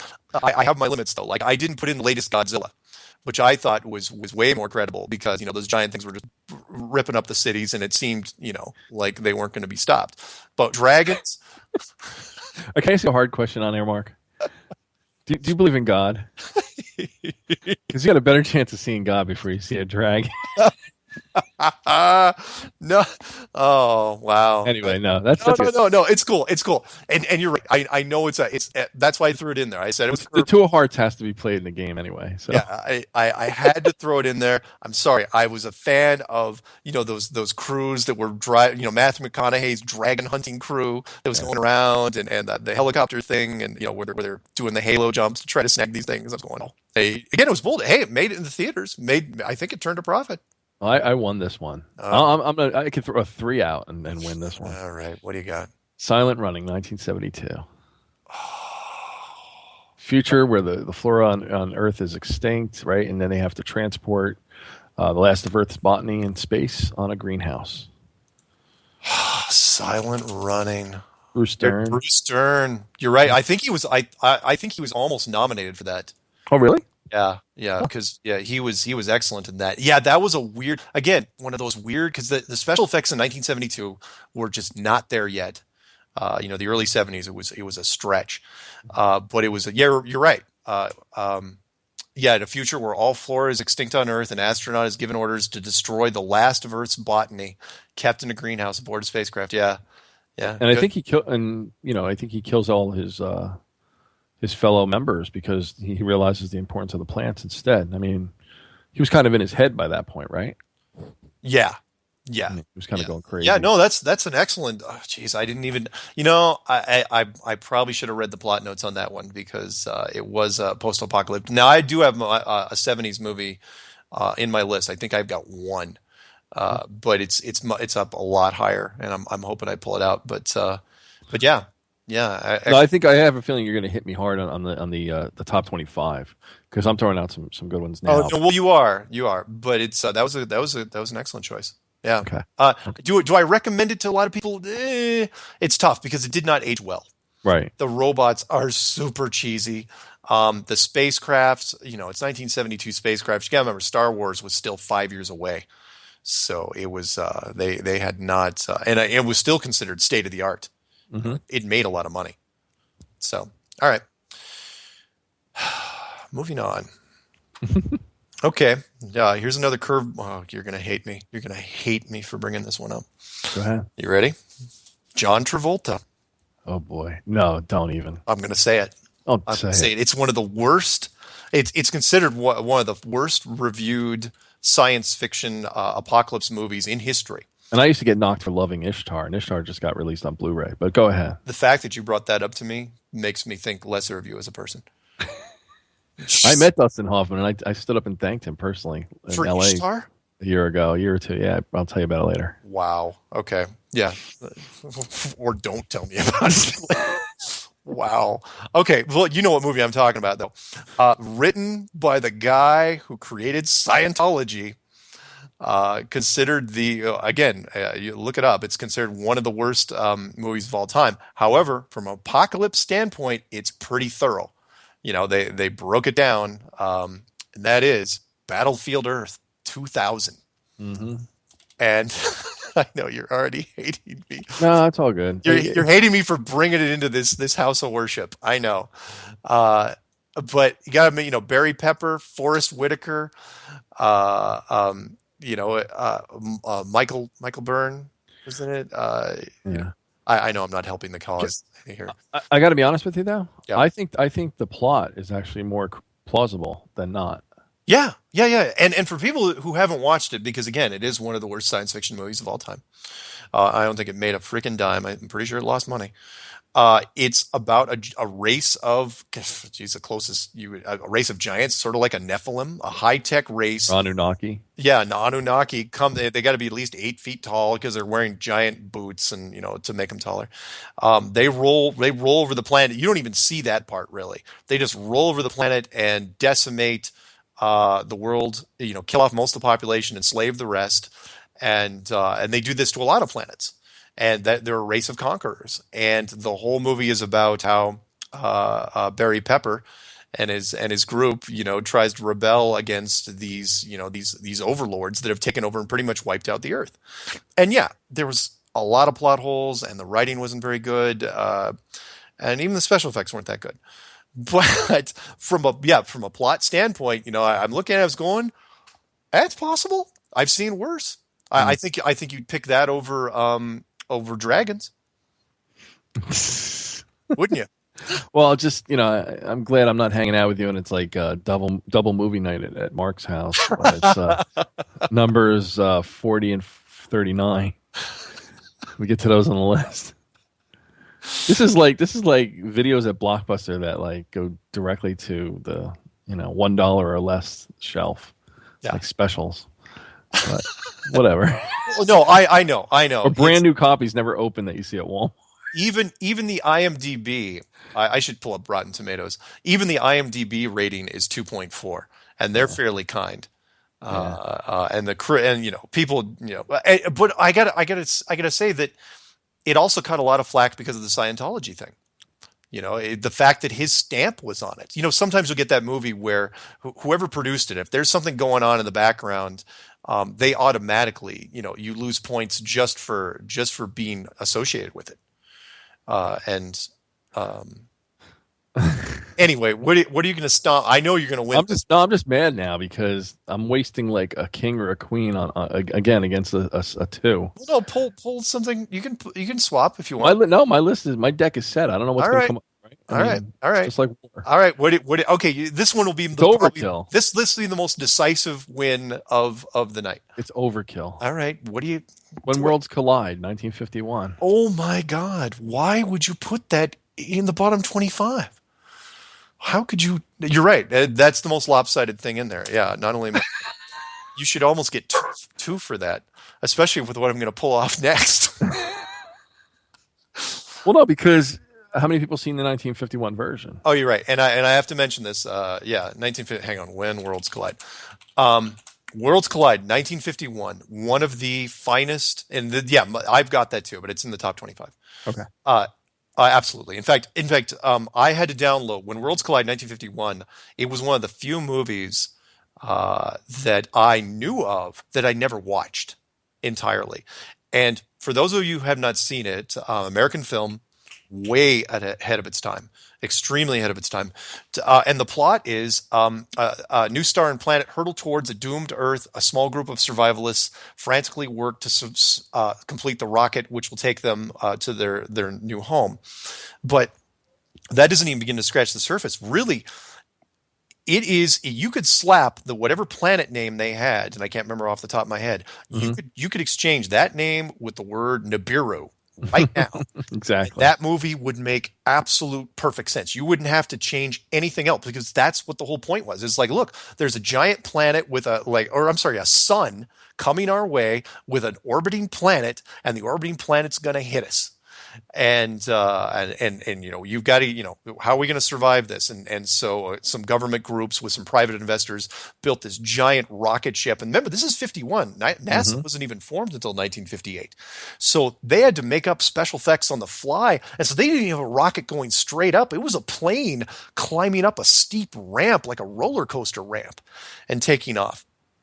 And they had a lottery for people, the engineers, because they only take 40 people. Mm-hmm. with them, and they touched on the whole what would happen to the how the survivors would turn on each other, and it was brilliant. Brilliant. I'll talk more about it on the next one. But I'm sorry, you also had an opinion on it, right? Yeah, and I placed it in again. I'm thinking, why did I place it in the lower? Yeah, why lower did you place it lower? I didn't know how well I was going to be faring on this go about, so I thought I'd put a winner in there in my deck. I stacked my deck. Nice. Yeah, you've been hitting me pretty solid. But yeah, that one was a waste. Unless you want a convincing win, because yeah, that one, those two movies couldn't be more opposite. Right. One, they were made literally 50 years apart. And one of them's considered, by far one of the most classic science fiction apocalyptic. But I'll say this though: the thing that they do have in common is they're both absolutely fantastic in scope. That they haven't happened, or there's no direct connection to things that humans could do as of right now. Like we don't have a finger on the bomb or anything. We have no influence over those outcomes. Yeah. So they have that in common. Yeah. And the 1951 version, and I know it was easier because in the 50s, they didn't care about happy endings necessarily. They absolutely pulled the trigger on this one. And at the end, when that ship's leaving, Nibiru, let's just call it what it is, and this was way before the translation stuff, before Nibiru was on anybody's for Sitchin or anything, yeah. Yeah. In fact, you wonder where he might have gotten some of his ideas. That planet slammed into Earth, and that was it. That was the end. And they even, they tried to simulate tidal waves as best as they could, and the mountain ranges. It was this one point. It's like, the investors like, it should have happened by now. Whatever planet was supposed to come into our gravitational field, it should have happened by now, and it didn't. And then all of a sudden, cue the rumbling, and it was great. And of course, they land on a snowy planet, and the atmosphere's fine, and they do sort of a happy ending Noah's Ark thing, where it's like, okay, these 40 people are going to repopulate the civilization. And the only thing I could complain about that movie was. What? I'm just laughing at how absurd it is. Like, me being a jokester, I think we'd have to land, get a fresh breath of air, and say, so do we start with sex or dinner first?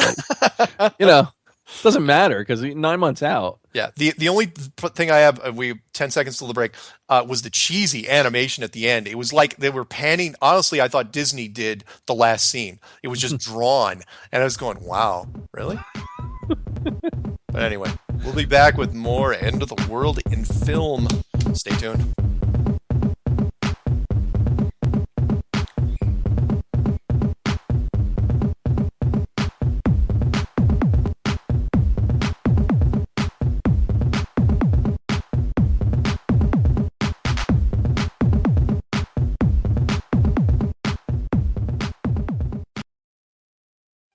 Hey, Big Mouth. Yeah, you. Listen, I want you to put the word out on the street. Tell your coworkers, your family, your paisanos that my good friend, Joe Joseph, is doing a good thing here. He's sticking his neck out for me, for Sil, and for all the people in the world. Isn't that right, Sil? He's part of the family now, Dave.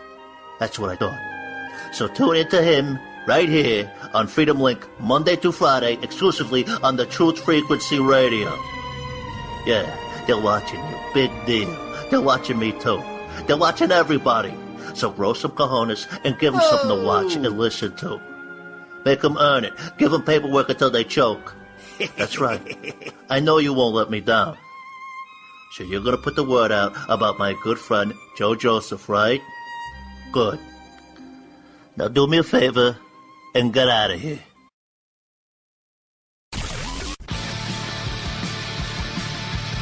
Hangar 18, your TFR Roundtable. Saturdays on Truth Frequency Radio.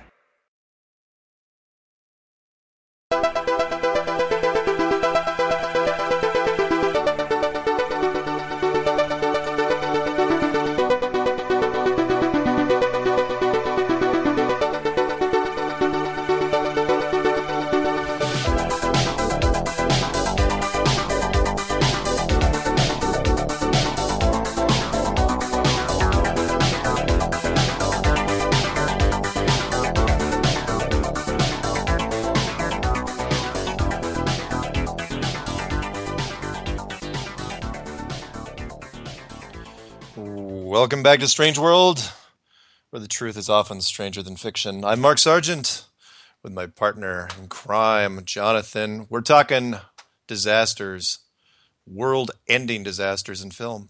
We're playing war, and we're coming down to it. And I think we can knock out the rest in the last segment. You ready? Okay. All right, next one. A standard but a goodie, Bruce Willis. You know which one I'm talking about. Armageddon? Armageddon, 1998. Wow. Do you know that didn't make my list? I thought about it. Holy smokes. You know why I didn't put it? Because I have Deep Impact on here, and I thought they were similar. They are similar. But, I mean, look at the cast. Bruce Willis, Billy Bob Thornton, Ben Affleck, Liv Tyler, Will Patton, Steve Buscemi, Owen Wilson, Michael Clark Duncan, the belated Michael Clark Duncan. I mean, just a fantastic cast. But yeah, it was absolutely right. From a pair, you wanted to pick one of the two. But wait, back up a minute. In Deep Impact, one of those meteors did hit the Earth. Or no, it did hit the Earth because Tia Leone was on the shore. Yeah. But in Armageddon, they didn't. It didn't hit anything. They had a couple. They had a couple small shots. Like Paris was destroyed. Yeah, but that don't count. Well, yeah, no. Just a city. Come on. But yeah, you're right. But it was supposed to. I mean, the world was supposed. Remember, that's a qualifier. The world was supposed to be blown up. But yeah, that was the happy ending. Okay. Version of it. Deep Impact was way darker, much like Volcano versus Dante's Peak. Dante's Peak was a way better, I think, technical movie. I'm from the Northwest, so it was like it had a way grittier feel to it. And by the way, I apologize when I say it doesn't count. It's like, unless it affects the whole Earth or it affects the whole country. Yeah. You know what I mean? Like if all of Europe was taken out. Yeah. But if Paris got taken out, or God forbid, New York or any of the major cities, the whole world wouldn't come to a complete stop. It would be tragic. Good point. All right, what are you gonna counter this with? I'm almost embarrassed to say this. Hit it. Zardoz, 1974. I'm already putting the wins next to mine. I'm sorry. What do you mean? I get the W next. Okay, no, I'm not knocking Zardoz. Barely civilized group in the future. Zardoz, yeah, a post-apocalyptic. Okay, it was a 70s film, and again, you picked a good one. The world a savage trained only to kill finds a way in the community of bored immortals that alone preserves humanity's achievements. Post-apocalyptic, Sean Connery. I look, man. Dude, red man panties, gun vomiting, hot air balloon stoneheads, flying books on fish line. Look, I'm not knocking the movie. I'm not. It's one. In fact, when I took a few film classes in college. And this, like some books are required reading. This is like required viewing. It's considered one of the finer, just pieces of filmmaking. All right, how about this? The ugliest bride in the history of cinema. Do you remember who was dressed as a bride in that movie? No, who was it? Sean Connery. He was wearing a wedding dress. God, how could you? The bandolero. Never mind. It's terrible. Yeah. Anyway, no. But I actually was forced to watch it, and it doesn't make it. Actually, it's not that decisive a win, but I'm going to take it. You get the win on that. I'm just taking. I'll say you beat me with a 5 versus a 4. All right. But you're gonna get payback here because my next one, and we won't talk about too long. But I like it. I've enjoyed this movie, and it's one of the few end of the world movies that actually had David Duchovny in it. He was the lead, along with Julianne Moore. Dan Aykroyd made this appearance. It was made by the same guy that did Ghostbusters, and it was really a Ghostbusters knockoff. And it was called Evolution from 2001, where an alien virus comes down attached to an asteroid and starts to replicate. And if the movie had gone on another hour, it would have gotten out of control and would have taken over the world. I forgot about that one. Yeah. It's been in cable rotation recently, and I dug it. It was shot in, I think it was Pace, Arizona. They shoot a lot of movies there, and it was a fun movie. Orlando Jones was in it. Decent cast, but I think it caught a lot of flack, unfortunately, because of the title. Because the some people brace against the whole concept of evolution, and even though that really wasn't the whole thing, Sean William Scott was in it. Right. So anyway, so go ahead and beat me because I know that some people are going to say, "Oh my God, that was embarrassing." You actually said evolution, but look it up. I mean, it was a decent. Sarah Silverman. There was a lot of people in that movie. Yeah, Sarah Silverman made an appearance of all things. Yeah, it was fun. It was not many apocalypse movies are shot in the Southwest. in a pretty happy, sunny place in Arizona, and it was Sure. really kind of a cross between a comedy. Honestly, it was a Ghostbusters knockoff. All right, That's all it was. So mine is more made for conspiracy folk. Fascism in the future, right? You're not allowed to feel anything; it's illegal. yeah, One guy enforces the law, and he's called a cleric. What movie am I talking about? not Priest. No, Equilibrium. Oh, Christian Bale. Bale, Equilibrium. Good. You're right. I will lose on that one. Books, art, music, forbidden. It's Yeah, pretty good. Yeah. With Gun Kata, the Gun Kata, yeah. with the combination of martial arts and double fisting firearm training. And they have to take a drug every day called Prosium. No play on words there. Yeah. That's one that was really under the radar. Not a lot of people have seen that movie. No, they didn't spend much on it either, and I thought it was really well done. Yeah, you're right, and you got me on that one. That's a good movie, and people should see it. Equilibrium. What year was that? 2002. I only caught it maybe 4 or 5 years ago when it was on cable. Oh, Sean Bean. Yet another Sean Bean movie. Did he live in that one, or did he die in that one too? Unfortunately, he died. Yeah. People, if you want to have some fun, look up. I'm sure there's some websites dedicated. It's like, how many movies has Sean Bean died in? Seriously, he dies in even to the point where he did that Game of Thrones. It's like, oh yeah, oh, by the way, Sean, how you feel about dying this season? Oh yeah, sure. He's died in James Bond movies. But he survived in National Treasure, right? He did survive, but he was arrested. He was arrested. But yeah, he could have died in that. Absolutely. Yeah. All right. Moving on, because we got to get through this list. I'm going to go back to back on this one. Wow. You ready? Kevin Costner. Waterworld. Yes. That's what I threw down. At the same time? Yeah. Oh, wow. All right. Well, that goes as a tie. I don't even know what that means. Obviously. Number 36 in the day. Wow, that's weird. Talk about, I don't even want to talk about it. I was embarrassed to even put it in my list, but hey. What, Waterworld? Yeah. No, post-apocalyptic, in fact, what do you call it? Climate change? How'd everybody drown? Or what, all the coastlines, was it global warming? We don't know exactly, but all the, everything, it was a huge amount of water and colonies lived in the water and there was huge, massive plot holes, expensive movie. Yeah. 185 million expensive. Yeah. Or 175 million. Yeah. A storm wiped out one of their giant sets and, we still can't figure out exactly how they got, how they kept making ammunition and chewing through it like candy. When everything was rusting or should have been corroded into nothingness. But it was an interesting take, very original. Especially Kevin Costner as a half aquatic, half Aquaman type guy. I think they went for the Mad Max type of feel to it. Yeah. But I think they should have really did some homework on how, people that live off the water, like those little, canoes and boats like in Thailand and stuff actually live. Yeah. And then made a really cool water world that was strung together, like something bigger. Yeah. And then had more action scenes like that instead of on water. Yeah. We won't spend any more time on this other than I want to say that every time I hear someone say half an hour, I keep thinking of that guy. I can't remember the character actor. He's going half an hour. Oh yeah. That's Ishtar. Yeah. That same guy. You mean another half an hour, like the half hour, right? Yeah. Half an hour. Yeah, I know that. Yeah. All right, moving on. Another Kevin Costner movie. You know this one. He's done Dances with Wolves. No, that is not an apocalypse movie. Oh. I like that one. It is a good movie. Well, I mean, he got best picture of the year. The Postman, 1997. Okay. That's not even on my list. Where Kevin Costner, it's a post-apocalyptic situation where they're trying to rebuild societies, and they're really trying to rebuild communities, and it's just an interesting take. And Kevin Costner steals or comes upon a mailbag, and through a series of events tries to rebuild the Postal Express. By horseback. And there was a rock star that made a cameo in that, Tom Petty. Oh, that's right. Yeah. So an interesting movie. But we won't dwell on it. So what do you got? What do you got against it? Wild card pick: Resident Evil 2002. Ooh, that's a tough call because Resident Evil also was that the one where they torched where the city got Raccoon City. Was it already post-apocalyptic at that point?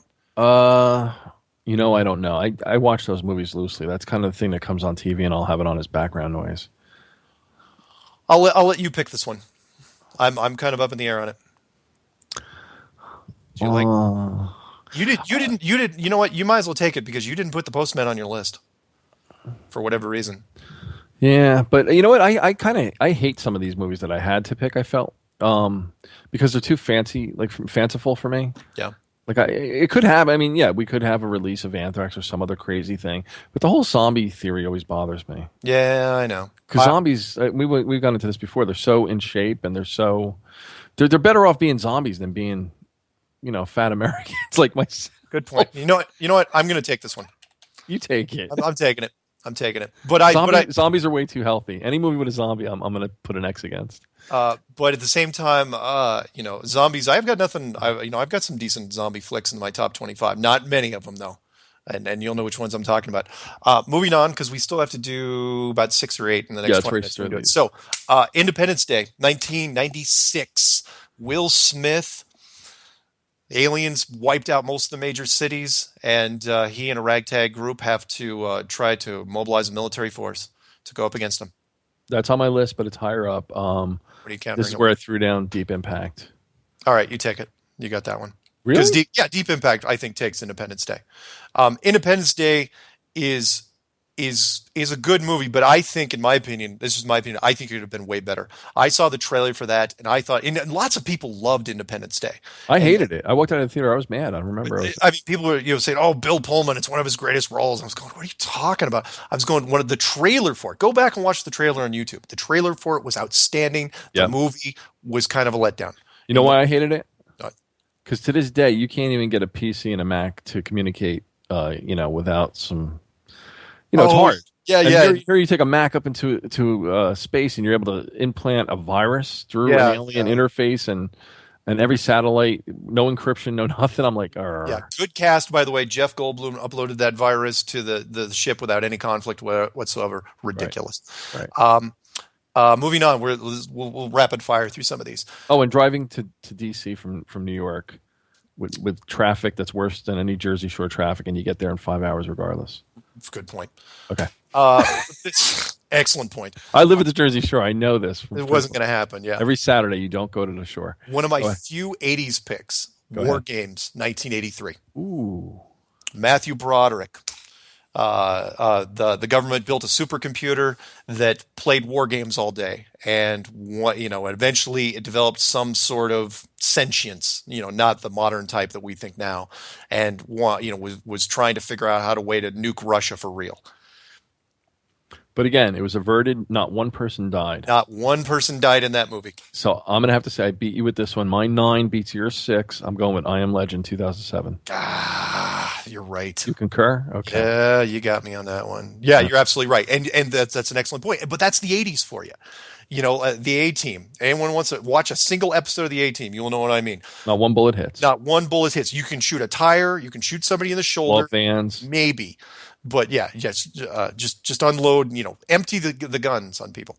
Exploding oil cans everywhere. Exactly. Okay. Number 7 on my list for the bottom 25 is The Day After Tomorrow, 2004.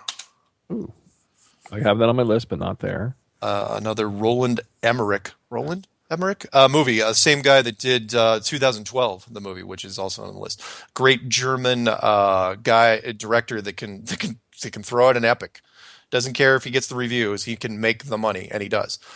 Day After Tomorrow, based on climate change, where basically a new ice age forms and encases the entire northern hemisphere in ice, basically. Just wipes, freezes everybody solid, and huge body count, massive body count. Now, was that just a super storm that hit in the U.S. or was that across the whole northern hemisphere? It was the entire world, but the northern hemisphere is what froze. And basically, what they were saying, this is what they were recreating the ice age of old. Where mammoths flash froze and crap like that. And the effects were decent, and decent storyline, decent cast. Right. Jake Gyllenhaal, Dennis Quaid. Right. With some great character actors. Emmy Rossum. Oh yeah. I'm a big fan of hers, and that was when she was in her early days. But they did escape at the end. A lot of people did go south to Mexico and other places. Yeah. Yeah, they did, and some people did get through it. So what do you got? What do you All right, count? I threw down the Omega Man 1971 only because it's just like I Am Legend, just the previous Yep. version. Yeah, you went back to back with that one. Yeah. Yeah, you take that one definitely because the Omega Man 1971, for those of you who have not seen it, you wonder where I Am Legend came from. That's it.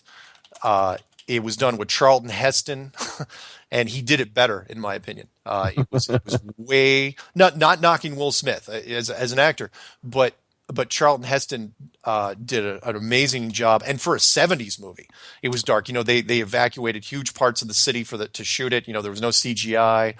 It was basically him and the solitude and living his life. Driving a new car every day, crashing it, going cranking up the movie theater. Living his life. Pretty slick. And if I may, can I go first on this next one? Yeah, you bet. I wish I had put this one with the last one because you just talked about the freezing of the world, the ice age. Yeah. I picked Snowpiercer 2013 with Christian Bale. No, was Christian Bale in Snowpiercer? Or is that Chris Evans? Oh, I'm sorry, Chris Evans. Yes, I apologize. No, it's okay because I remember seeing that movie because I had read reviews on it and people were saying because it didn't do anything in the theater, did not make any money, and it was an interesting take on it was a giant metaphor what it was, right? Civilization, this train, the last parts of civilization were driving around the world on this super train, and the cars were all broken down into classes of people. It was like a cruise ship, like first class, second class, third class steerage, and it was an interesting movie. Very original from that standpoint. Yeah, there were some plot holes, of course, but they're the only passengers left, the only survivors on Earth. They don't even realize that they're on a train. We're the last ones on this contained system. Yeah, it was sort of like what kind of reminded me of Bill Murray in The City of Ember, only on a train. Right. Where you had these different classes and they were all, but that's all the world that they knew was this train. Well, remember there was a classroom too with little children, and their whole world was just kind of like living on a globe. Yeah. Yeah. And again, star power could not help this thing in the theater. You had Ed Harris, you had John Hurt, you had Tilda Swinton. It was a pretty decent cast, and Chris Evans was the lead. You can't find me a better leading man, for that particular role. And but yeah, you absolutely had me because I could only counter that with with something fairly weak, but I'm still thinking it was fun, and that was Zombieland 2009. Oh wow! Because as far as I don't even know if that made your list, but it's on my list. Yeah. Oh, good. I threw it in there because I as far as zombie movies go, I'm very, very particular. I like my zombies a certain way. So you absolutely take that one. I like that movie. No, but you know what? In your movie, there's a chance there were more human survivors than that movie showed. Whereas Snowpiercer was definitely there was nobody. No. You take it. I mean, because Snowpiercer was more original. In fact, Snowpiercer wasn't even on my list. You absolutely okay. All right. We got enough time. We can make it 5 more. Yeah, this will be easy. You want to go first on this one? All right. I took one of yours from before, War of the Worlds, 2005. Okay, and then I have When Worlds Collide, 1951. Oh, you win. All right, we already discussed that. I got that one. Yeah, we burned those out. So that'll be easy. And then this one, we can take our time with these last four. This is a good one. Yeah, this is a good okay, one. Okay, then if you've got a good one that I haven't heard of, then I'm going to open with Dr. Strangelove. Oh. 1964. Crap. And why? What do you got? What do you got? 12 Monkeys. Oh. See, I'd forgotten about 12 Monkeys. Now here's the thing, and I was going to say this before with Dr. Strangelove. Your mind assumes worse. Like, yes, there was a nuclear exchange. Yeah. But you don't know the full extent of it. So there could have been more than half the world or more still surviving. Good point. You know what I mean? And with 12 Monkeys, again, you don't know the extent of how far it went. However, when you see that future, it's pretty apocalyptic. What year was 12 Monkeys? Let me look. I have it on my list here. 1995. Wow. See, I'm gonna give you 12 Monkeys because it was it completely slipped through the cracks for me. You're right. Post-apocalyptic virus. Not only does the virus kill, but you got time travel involved. So it's post-apocalyptic where the world dies and then you get to the end and the world dies again. You know, where the whole thing starts over and the virus was going to go through again, and you realize you couldn't stop it. And decent cast, good. In fact, I can't remember the producers and directors involved in that, but that was a solid movie. No question. Nope, I'm giving it to you. Okay, absolutely. Even though Dr. Strangelove, no offense to the late Stanley Kubrick, but I'm going to come back with a vampire movie. On this one. We still got 5 minutes. We got plenty of time to do these last three. Vampire movie. I'm going to do, and you think, why would a vampire movie be in the frickin' end of the world? That's because this was an end of the world vampire movie, and that was Daybreakers, 2010. Do you know this movie? Daybreakers. Nah. William Dafoe, Ethan Hawke. Basically, vampires had taken over the world, and they were the dominant species, and people, the other humans were just cattle, and they were being harvested. But the problem was they were running out. The rich, there was too much greed, and basically they were running out of blood. And so not only had the world already been transformed by vampires, but now the world was going to officially die because the vampires were going to die. Yeah, if you get a chance, it's one of those. I don't think it's even an American film. I think it's Australian, if I'm not mistaken. And it was what did I say? What year it was? 2009. Mm-hmm. So yeah, check it out if you get a chance. It's an interesting flick. So, all right. And what'd you have to counter with? Millennium, 1989. Wow. That's obscure. That is obscure. But, and one of the few, because that's a post-apocalyptic movie. Chris Christopherson. Who else was in that? In my world, the Earth always goes to SHIT. You give humans too much hope. Oh, wow. Right? Millennium was kind of like... Yeah, the millennium. 1,000 years in the future. Yeah, if you're going back 1,000 years into the past, man, things have had to gotten really bad. Yeah, Cheryl Ladd in an apocalypse movie. That's what I'm saying. But no worries at all. You know what? I'm taking that one. Because I'm sorry, I watched it. You had me watch the whole thing through. Okay, we got 3 minutes left to do our top two for the bottom half. All right. You ready? Go. I can't believe this one's in my bottom half. Go ahead. Okay, well, no, you go first on this one, and then I'll go last on the last one. Mad Max Road Warrior, 1981.